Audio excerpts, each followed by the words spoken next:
We're back. Not in the same building this time, not in the same house this time, but we are back.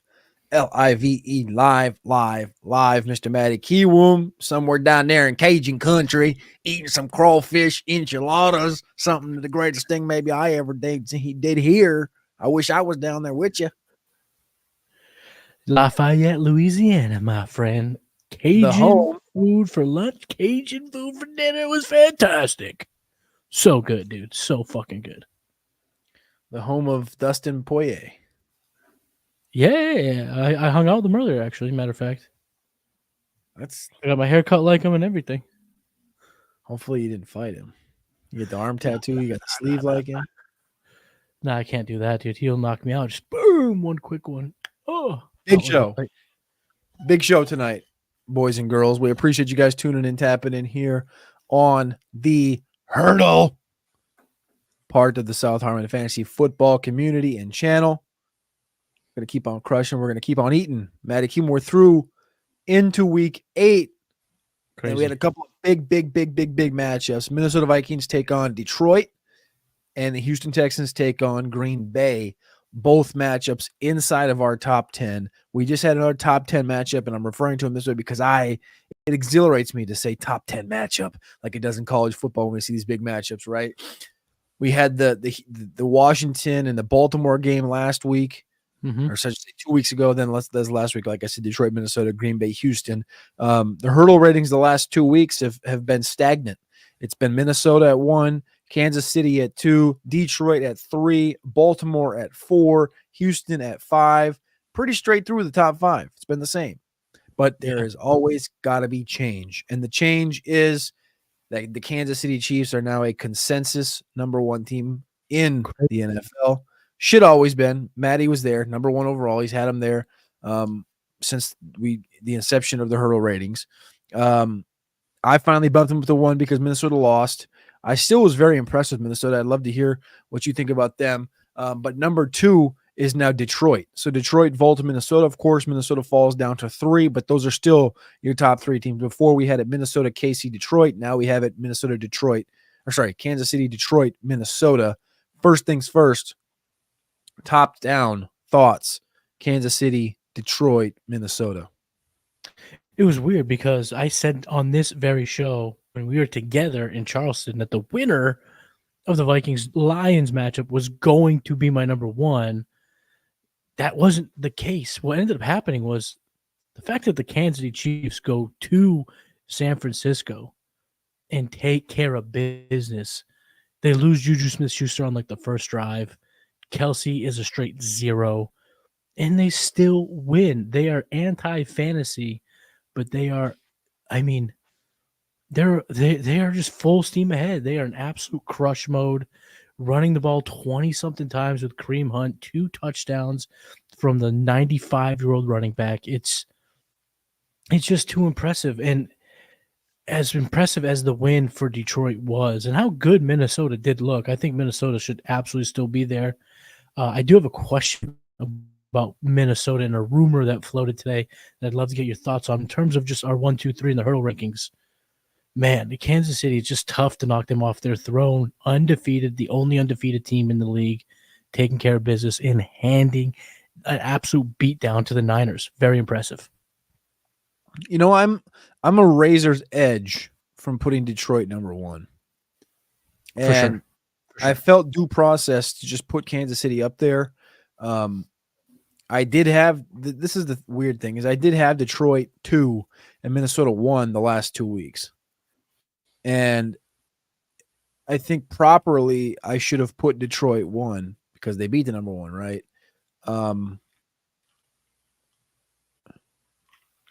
I think I'm going to do that, and it's going to give us a 2-way tie. I'm going to adjust mine. I don't think this has never been done. Never been done before. A live edit on the show. Kansas City, Detroit are now tied because Matty has them 1, Detroit 2. I'm going to put Detroit 1 and Kansas City 2. I just feel ugly about it. And I'm going to be honest with you, Matty, the only reason I hadn't done it yet, or I didn't do it, I should say, is because the Kansas City defense is getting better by week. Detroit sort of blew the game. If not for Jared Goff and time on the clock, They blew the game with the big fumble, allowing Minnesota to move downfield. I think Detroit needs to go out and make a move badly. They need to go out and get something else on this defense. That Aiden Hutchinson thing's going to hurt if not. And that I could see that being the one thing. Like, I don't think their offense is going to have a problem against anybody in football. I actually think, like, at this stage, remember we talked about this a year ago, Baltimore and Detroit. And Baltimore and Detroit a year ago was it 37-7? It was a dog walking. I remember that. That was a Baltimore kicked the living dog shit out of the Lions, right? It was week 7. So the week it's right around now. They were the Lions were 5-1, and they were coming off a 20-6 win in Tampa, and then they got beat 38-6 in Baltimore. Mm-hmm. And I don't think that happens this year. I think this Detroit offense is such an well-oiled machine that I think they can compete with anybody on any given day, and they can score 30 points at any given time.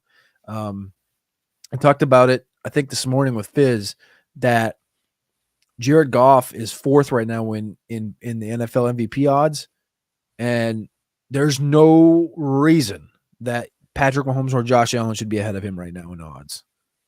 Especially Patrick Mahomes. Lamar, I get it. Him. Yeah, Lamar's playing hero. I mean, 5 tutties last night. You're going to see Lamar. I think you're going to see Lamar take over the number 1 spot in terms of the betting odds.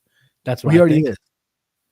Okay, so last time I had heard Michael Lombardi was saying that Pat Mahomes was the betting favorite as of then. So that must have been Monday. So that was before Lamar, I guess.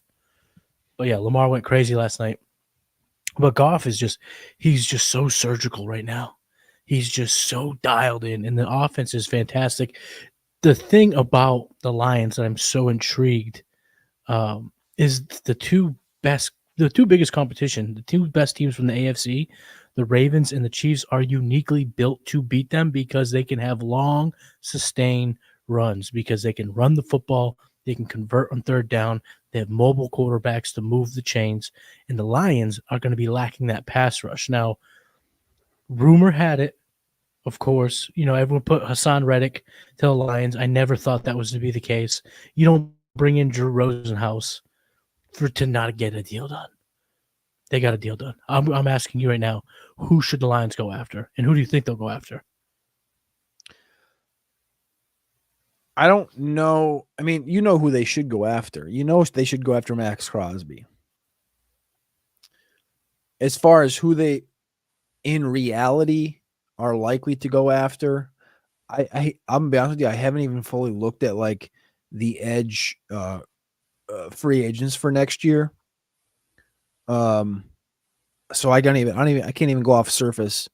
I'm gonna pull them up live. Might as well. So let's go defensive end, 2025 free agents, and just see what this group is. Yeah, I've been too focused on like the receivers that I haven't even brought up and looked at edge yet. Max Crosby's like the clear cut. We talked about that last week though, right? So it's unlikely, but it's the most obvious for both sides move that should be made. Now, Brad Holmes is also very, understanding of the FDM picks kind of side of things, because obviously he worked in Los Angeles with the Rams while they were doing that whole thing, and they were going all in, and so I fully believe that the Lions will make the move to go after somebody. So here's the current top free agents per annual value using SpoTrack right now. These are going to be UFAs next year. So this at the end of this coming year. So this is, I think, the easiest way to look at this is they're trying to get a rental here. You want to get somebody to come in for the year, and then they'll walk. They have Marcus Davenport and John Kaminsky on this list, our top 10 in AAV right now, according to SpoTrack. They're on the Detroit roster right now. The teams that are up in this conversation. So Chase Young, who was traded a year ago at the deadline to San Fran. He's now in New Orleans. Josh Sweat, a 27-year-old edge rusher for Philly. He hasn't quite cut it to this point, but Philly's also contending. DeMarcus Lawrence in Dallas. He's the number one guy in this list. He's 32 years old. He's been banged up. But I think Dallas is going to continue to compete. I think as you move down this list, you get down to guys that, again, a majority of these guys in this list are on teams that are competing. Like Washington's not going to get rid of Clelin Ferrell and Dante Fowler. Dante Fowler just had a dirty pick 6 this past weekend. Yeah. I don't know who on this list you can really attack that's going to come in and actually bring something to the table. There's a name you haven't brought up because he's not an unrestricted free agent after the season, but there is a player that you can get out of the contract after this year, or it's the perfect avenue to reconstruct or reconsider, get it ready to rock. Myles Garrett. Brother. Rumors are swirling that there have been multiple teams sniffing around Cleveland, trying to check on his availability. And if you're Brad Holmes, you're in a situation where you want to trade that first for one of these guys. Max Crosby makes a ton of sense because you can keep him around. Myles Garrett might make even more sense because of the way they can flex him around next year when Aiden Hutchinson is back. But you want to get a guy that gets reinvigorated. Look what happened to Amari Cooper going to Buffalo. You get these guys out of Cleveland, out of this team, I think you'll see Myles Garrett hit another gear. And because of the flexibility in terms of completely cutting, like getting out from underneath the contract after the season, or using that as leverage to reconstruct, to make it more team friendly, to make it more cohesive to the build, to try to continue to win if he wants to stick around. This is the type of player that, you know, if Cleveland wants a first and a third, you might be okay with it. If they want a first and a fourth, you're definitely okay with it. But if you're Brad Holmes and the Detroit Lions, you want that pick to be 32nd overall, and you got to be okay moving it for a difference maker like Crosby or Garrett. That would be an all-in move right there. That would be an all-in move. One that's not an all-in move is Matthew Stafford to the Vikings. That is not what I would call a bona fide all-in move. And I want to just say I have no sources on this topic, but I will say that I think that Matthew Stafford to the Vikings, Sam Darnold to the Rams with a long-term contract, that whole situation is complete and utter fuckery and bullshit. And I don't think it has any legs. I think that the Rams are leaking stuff right now, trying to create a market for some of their players. Yeah. Like Stafford, like Cup, to kind of get what they can out of it. We saw the Cup thing come out today. And I don't think that Rams thing with Stafford is any different than the Cup thing. And the Cup thing, I don't know if you saw the Pat McAfee show today or the little clip from that, but McAfee literally got on the phone with Brandon Beane. It was such a weird thing. Did you see this? No, but I saw the Diane Rossini interview, the clip of her saying that they are okay trading Cooper Kupp. Okay, so McAfee read the Rossini report live on his show. Okay. And then on the show live, he calls Brandon Beane, he FaceTimes him, and he clicks the mute button. Brandon Beane's the GM for Buffalo Bills, obviously. And he clicks the mute button and he's talking to Beane. And he goes for like a minute and a half. The show is just muted. And McAfee's just FaceTiming Brandon Beane. And he's like, I'm live. And then all of a sudden you can't hear anything. And the guys and AJ are just sitting there in dead silence for like a minute and a half. And then he gets out the phone and he's like, all right, so my sources say that a thing like this, or a report like this, is likely coming from the agent or from the team, and they don't want to create kerfuffle in the locker room, so they're reporting it so that other teams see it, not because somebody has offered a second-round pick, but because they're saying, "Here you go, come get him." Here you go, come get him. That's kind of like their offering to say, hey, this guy's on the table, come and get him. And I think the Stafford thing was leaked out there in a different fashion, and it was put that way because that's an underexperienced reporter that put it out there.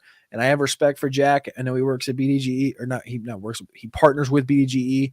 Got all the respect in the world for them, but I think he's an under. What was the word I just used?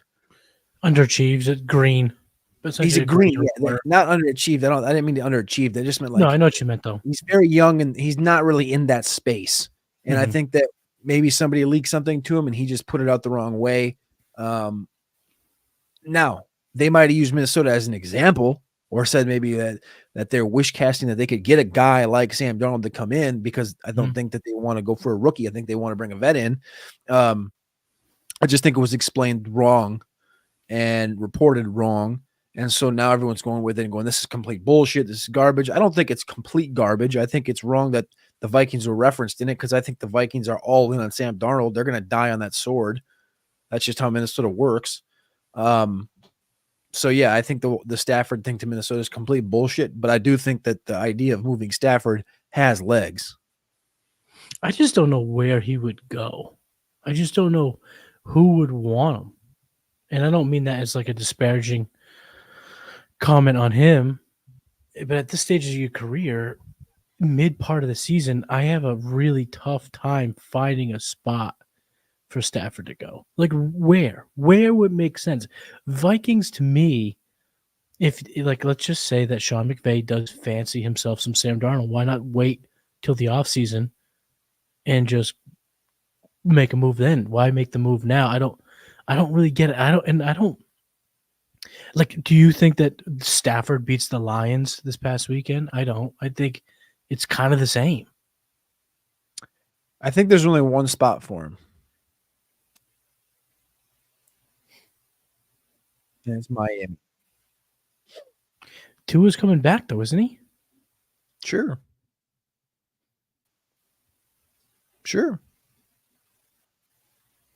No, you just gave Tua $250 million. Well, I'm not saying you're gonna commit $100 million to Stafford, but no, I'm saying they just gave Tua $250 million. They're not now going to bench him. I'm not saying they're gonna bench him. But who's saying he's healthy? The head doctors. We'll see. He's if he doesn't get a bonk on the head, he's going to be fine the rest of the year. They wouldn't let him play. I'm just saying. That's the only spot that makes any sense. That's the only team that has the gasoline and is in a conference in a division that they can win enough games to potentially get to the playoffs. They're also, 2-4 now?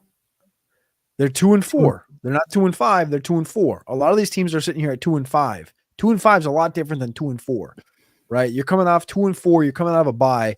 They lost to the Colts this weekend, which is a game that they should have won. Cardinals, Bills, Rams, Raiders, Patriots, all very winnable games. Packers, Jets, Texans, Niners at that stage of the game late in the year, Browns, Jets. I think you're looking at a team that, if it goes right, they can still win 9 games. And 9 games is going to be, in the mix in the AFC. I don't know. I mean, I guess if we're trying to make something work, this works as good as any other spot. But I don't know. It doesn't feel like it would have much legs. It doesn't feel like it would make much sense. I don't think anything makes sense to move Stafford. Now, Cooper Kupp being moved. Tampa would be a good spot. That's the thing about Cooper Kupp is if they're going to move him, they must have gotten his permission. Yeah. Right? They're not just going to, even if they're floating it through the media, they're not going to risk it if they hadn't talked to him first about potentially going to a contender. And if he is available, I know a lot of the, nerds out there, the football nerds, they're saying, why would you move a second for this guy? It's like, have a competitive bone in your fucking body. If you can get Cooper Kupp for a second and he can be the difference maker, like, I don't know. We saw this guy be an MVP in the Super Bowl. We've seen this guy almost 2,000 yards receiving. I get it. Second round value, yada, yada, yada, trade charts, blah, blah, blah, blah, blah. But you're trying to win. Cooper Kupp, Fizz in the chat right now, Cooper Kupp to the Chiefs. If you're the Chiefs, are you not okay giving up the potential 64th overall pick for a difference maker like Cup, I mean, that would make all the sense in the world. Getting him out of the conference completely. You're putting him on the team that's pitted to win. It would make sense in a lot of different avenues. I think that's a good call, Cup to the Chiefs, because in that world, you could spin it as like 64th pick. It's kind of a third round pick. Da, da, da, da, da, da. It makes sense. Now, a team, I don't know what else. I mean, the Bills potentially, but they just gave up a third for Amari. That doesn't make sense. There's only 4 that make sense to me. Let me hear them. Let me hear 'em. Chiefs, Yep. Tampa. Chiefs for For obvious sure. reasons. You just laid it out. They need a guy. They try with Juju. The guy's legs can't stay out of the meat grinder. Yeah, he's done. Tampa, Godwin. I mean, Liam Cohn. Like that's literally he's gonna go to Tampa to play in the Cooper Cup role. Mhm. Buffalo, because they just need more weapons. Obviously, they need to really just unlock Kincaid, but they don't seem to have the stones to do it. I think that's probably comes in like 4 as like a flex for me. But number 3 is the Commanders. The Commanders need somebody to man the slot. I think they need to go get Christian Kirk. I think that's more likely for Washington, but I think that Cup is in that as well. Cup is sitting in a spot where he played with Bobby Wagner for a year in Los Angeles, and Bobby Wagner's now. And Cup's a locker room guy, and I think that would Washington's now in a spot that they haven't been in a while. Washington's in a spot where they're on the top of the East. They got a half game lead on Philly. They have an opportunity here to reel off a couple of wins. They got Chicago this week, the Giants, the Steelers, and then they have Philly. So they got a shitter to get off the pot. This is where you make your bread right now. You gotta rack up these wins before you get into this heavy divisional play at the back end of your schedule where you play Philly and Dallas 2 times each in a span of like 6 weeks. You got to be dialed in by then. The schedule is very favorable for Washington to do this thing. They just need to do it right. So Johnny Detroit says Washington needs Deontay or Cup. Deontay would be interesting. I think that kind of fits the scheme, but anyway, I think Cup's interesting trade guy as well. Let's get back to the hurdle rating. We veered off for like 20 minutes there. I thought that was a good conversation. But let's update back to the top 10. So like I said before, we're tied now. Kansas City, Detroit, number 1 overall, number 2 overall. Minnesota is number 3. Baltimore stays number 4. They're now consensus number 4. Green Bay gets the win over Houston by a late field goal. Green Bay moves up to 5 as a consensus. Houston moves down to 6 as a consensus. So they just flip-flop. Essentially, Houston was 1 spot ahead. Now Houston's 1 spot below. I think I can speak for Matty here that this top 7 list of Kansas City, Detroit, Minnesota, Baltimore, Green Bay, Houston, top 6 is kind of the group. And then I see a tier break. No question. And I think that if you wanted to get nitpicky, I would say that the top 4 is its own tier, and Baltimore definitely deserves to be in that top 3. I think pound for pound, Baltimore is as good as any team in the NFL, including the Lions. I just think that with the record, the 2 losses, especially the one at home to the Raiders, that gets hit enough for me to make them the 4th on this top tier. But if you're saying one game is tomorrow, tell me a team that isn't better equipped to win that game than Lamar Jackson, the Baltimore Ravens. I mean, yeah, that game last night, Tampa Bay comes out on fire. Should have went up 14-0, ended up going up 10-0. Lamar, Derrick Henry, Harbaugh, they all stay calm, cool, collected, and just proceed to beat the living dog shit out of the Buccaneers for the rest of the game. I mean, it was bad. It was a statement game on Monday Night Football. It was unbelievable. And Derrick Henry, I mean, I just feel like such a moron not putting all my eggs in the Derrick Henry basket. I mean, he goes to the D spot, and the guy just still running over 20 miles per hour, still breaking off 85-yard runs. It's just this dude, there'll never be another Derrick Henry. Never in our lifetime. He's like Adrian Peterson, where Adrian Peterson just did it until he was 50 years old. So is Derrick Henry. You don't know this guy named Anthony Edwards, do you? The basketball player? Yeah. The one that said he's going to play in the NFL soon? He's a dog. He's an absolute diggity. I love that dude. He said, I'm gonna start lifting weights. I'm gonna get over there and I'm gonna come over, be 250, 6'4". I was like, okay. The Bet. thing about the basketball players, they're so tall. Anthony Edwards, like on a football field, is already like standing next to Myles Garrett if he's 250. Like it's crazy how tall those dudes are. Crazy. But it has no chance to play in the NFL. He might be They're just a not built. gnarly red zone target. No. He's gonna try it. He's not gonna try it. Timberwolves are 5th in betting odds to win the NBA Finals this year. Okay. He said if he wins a chip, he's gonna go to the NFL. No, it's a good sound clip. He ain't going to the NFL. These dudes are, if you decided to play basketball as an adult as opposed to football, your body's just different. It doesn't matter.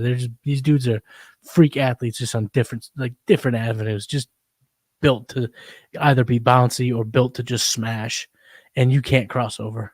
I'm sorry, you just can't. You can do it like from college to the pros, but being an adult like Anthony Edwards is, and then going to football, no fucking shot. How old is Ant Edwards? 23, 24.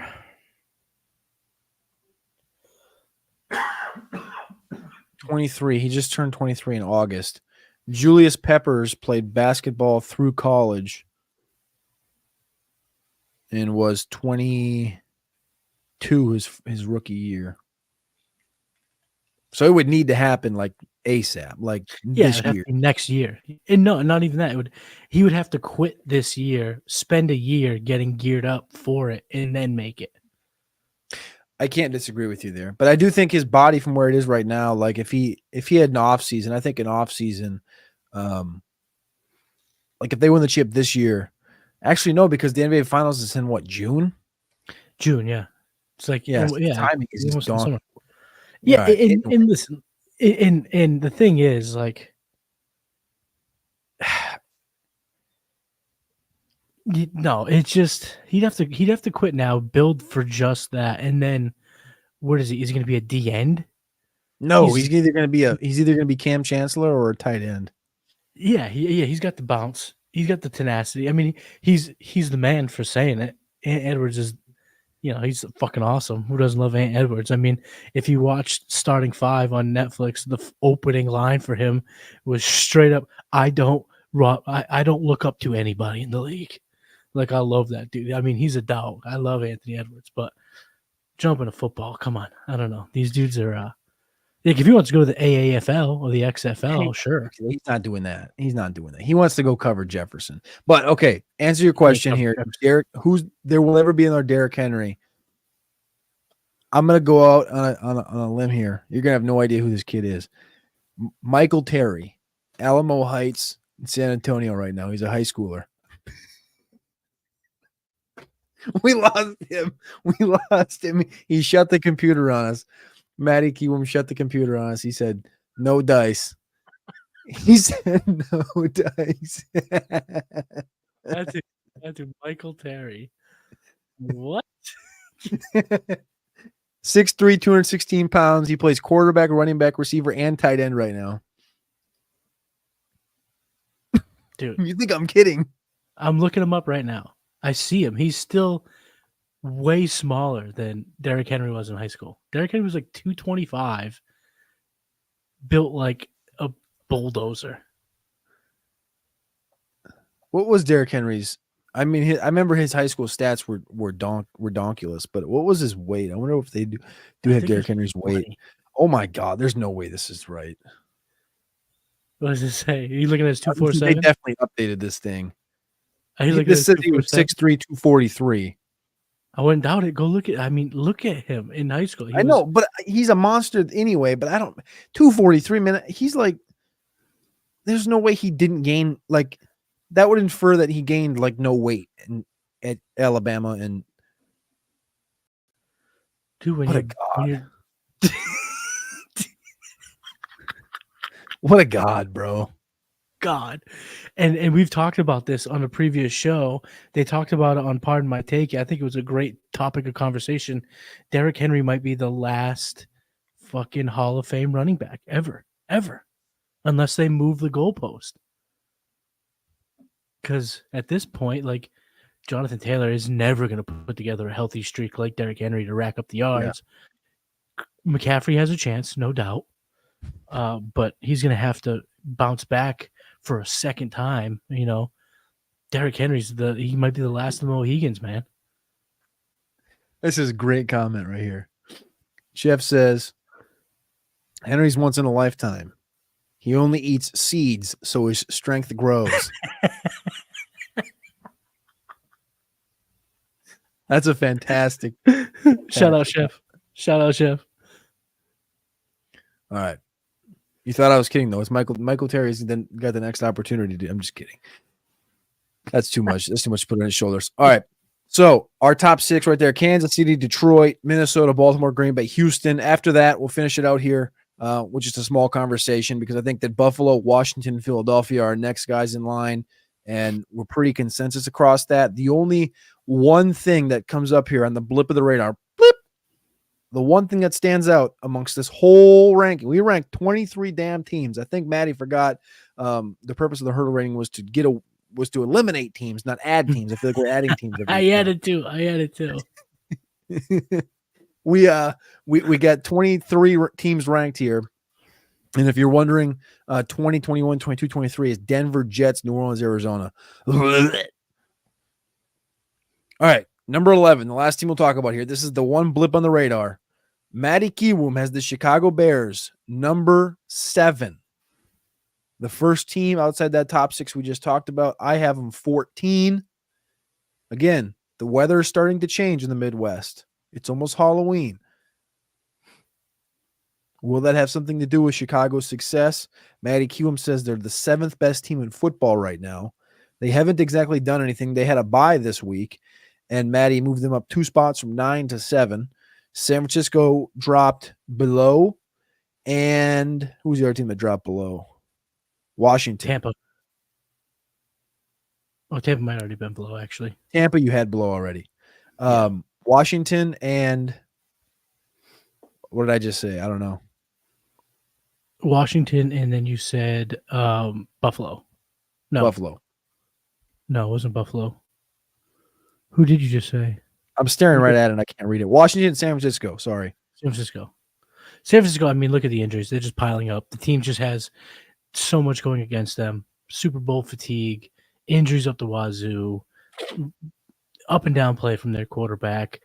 It feels like to me, if they look themselves in the mirror a couple weeks from now, like do they just tell McCaffrey, come back in 25, let's sell some pieces, let's see what we can recoup, let's see if we can gear up a different way, because at this point, I mean, no Ayuk, Deebo Samuel. I'm sorry, that dude is just allergic to staying healthy. Kittle's dealing with injuries. Jordan Mason was even dealing with some injuries. It's just, I don't think it's going to happen for them. I don't, but we'll see how they fight back. They just had to fall because they just haven't been good. And for me, Chicago, I think Chicago's the 4th best team in the NFC North, but that division is awesome. And I don't know. Maybe I'm playing a little fool's errand here. I just feel like they're not going to have the games that a lot of these teams are having where they just completely shit the bed. It feels like Caleb's been playing at a high level. The offense can be a little bit tougher than I anticipated, the way that they've been able to run the ball with DeAndre Swift. I think Roshan Johnson has brought such a spark to them, just kind of lining it up, trying to run it down someone's face. And for me, yeah, they're just I think they're just in this spot where they're a good team. And at this part of the year, that I think, after doing it last year, you kind of realize that the hurdle rating kind of congeals. It just kind of meshes into certain spots and certain points of the year. And at this point of the year, it's just the teams that have just kind of been playing a little errorless type football tend to go up. And then we kind of have a parsing of what I call the muck, just like a bunch of teams just kind of stuck in it. We have that top tier, the top 4. We have that next tier, that's 5, 6, huge drop off. For me, I'm gonna put the Bears at the top, but a couple weeks from now they could falter. Buffalo could continue to play better, flip flop that around. Just where it stands now, I've been impressed with Chicago's ability to look competent. And you and I are big fans of Michael Lombardi. Open invitation to Michael Lombardi to ever come on the Hurdle. We listen to GM Shuffle religiously, and what he just preaches a lot. I know he's shit on the Bears, but I think it's more of a shtick at this point because they're kind of doing the things that he usually praises, kind of being consistent, being pretty good in the trenches. And I love their defense. I mean, at any point, like they can really just kind of falter and kind of stymie an opposing team. And I really hope that Jane Daniels can get healthy because I think they're going to destroy Mariota. I think if Mariota is the quarterback, I think it's just not going to give us a good read as to these two teams in the early stages of their competitive development. I don't think you're far off. Chicago is third right now in sacks allowed per game. Cleveland's allowing 5, New England 3.6, and Chicago 3.3, a tick higher than Minnesota, Philly, and Tennessee the way we stand right now. Let's play a mini game before we get out of here and to take us out. We're a couple minutes over. We're over-delivering tonight. We're only going to do 30 minutes. Maddie's shacked up down there in Narlands, and let's finish it out right here, Maddie. They were quoted as the Madden team by our guy Michael Lombardi. They've given up sacks. I don't know if their offensive line is going to be able to hold up all year, but let's play this game really quickly. There's currently sitting here at 4-2. I think the schedule is pretty interesting. 2 road games, 3 home, 3 road games, 2 home, and then they end on the road at Green Bay. Let's walk through it. 4-2 post-bye, coming off a 3-game win streak against the Rams, Panthers, and Jags. Traveling to Washington this weekend. No Jaden Daniels. I'm assuming it's going to be Mariota. I don't think Jaden Daniels is going to play in this game. I think they'll hold him out to get ready for the divisional stuff. At Washington this weekend, how you feeling? If it's Mariota, I think it's a win. I think Jalen Johnson's going to be able to put the clamps on McLaurin quite a bit. And I think that they have a good enough defensive line to stop the Brian Robinson, Austin Eckler stuff. Week 9 at Arizona indoors. I think they beat them. Arizona stinks. They keep getting these kind of fugazi wins. That game last night was terrible. 5 field goals from Chargers, couldn't convert on dog shit, and it took a 44-yard touchdown from Kyler Murray. It took a last-minute field goal. I don't think that the Cardinals are good. I think they could beat the Cardinals. It's like every other week with this Cardinal team. They're either going to be in a close one, blow somebody out, be in a close one, get blown out, be in a close one, get blown out, be in a close one. Like you just don't know in any given week which way they could go. Then they come home November 10th. So we're getting into that cold weather in Chicago now for a 3-game stretch, all home games here, all noon kicks. Home game against the New England Patriots. What are we doing here? Home game against Green Bay in week 11, November 17th. The weather's now getting down to that 35, 40 degrees at kickoff, noon on Sunday. Home against Green Bay. I'm going to still give it to Green Bay. I just think that they're very talented and very well coached. So I'd go Green Bay there. It'd be kind of goofy. But the momentum, if they can win these next 2, heading home to play the Packers could be a difference maker in terms of the divisional game. All right, week 12, their 3rd consecutive home game, November 24th. Now it's getting really chilly. Thanksgiving's on the brink. Minnesota Vikings at home. That's probably another loss. Minnesota usually plays. I said this last week with the Detroit game, but Detroit and Minnesota always play tough. Chicago in Chicago. Minnesota usually handles Chicago at home. In Chicago, that's usually a tough one. Week 13 on Thanksgiving at Detroit. That's probably the 3rd consecutive divisional loss, unfortunately, yeah. It's an interesting schedule here. So like I said, 3 straight wins. Then they had 3 straight home games, also 3 consecutive divisional games inside there. Now they got a gap before they hit the rivals. Again, they travel to San Francisco on 10 days rest. I think they can win that game, barring health. But that's going to be a tough one. I mean, listen, they could end up losing 4 in a row. All right. Monday Night Football, the night before my birthday. I may fly home for this game. We'll see what happens. December 16th at Minnesota. I gotta say it, Chicago Bears, enjoy your time in the top 10 of the hurdle rating because you're a month away from probably falling down after potentially 5 straight losses. All right. Now they go back home December 22nd, a few days before Christmas, back to a noon kick at home in the brisk Chicago weather with the winds. It's probably going to be kicking off at around 15 degrees. Detroit Lions in Chicago. Could be 6 straight losses. All right. 2 more games left. Home against the Seattle Seahawks on Thursday Night Football. That's a winnable game. No question, that's a winnable game. All right, let's give them a dub here. And then let's finish the season out here on the road on Sunday at the Green Bay Packers. The current record before this game is 9-7 if we give them the win against San Francisco. They're 9-8 because I would assume that the Packers are still playing for something. Yeah. And one thing that could change my mind on a number of these games is if their offensive line looks like they got a little bump post-bye, which can happen. Getting a little more cohesive unit, kind of come out and because they're going to need to run the ball as it gets colder in these places. And what stinks for them in the way that their schedule is now lining out after you bring it up is, the Lions can just run it down your fucking throat. Packers can just run it down your throat, and it might not be pretty, but they can win those games. But it seems to me after doing this exercise, the Bears, enjoy your time in the top 10 of the hurdle rating.